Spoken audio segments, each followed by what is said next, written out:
അഞ്ചു മക്കളാണേ അഞ്ചാമനോമന കുഞ്ചുവാണേ പഞ്ചാര വിറ്റു നടന്നു കുഞ്ചു പഞ്ചാര കുഞ്ചുവെന്ന പേരു വന്നു.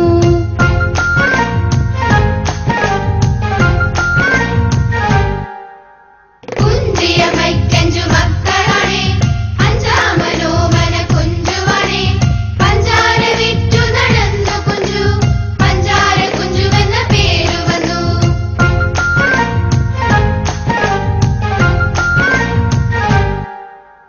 വഞ്ചിയിൽ പഞ്ചാര ചാക്കു വെച്ചു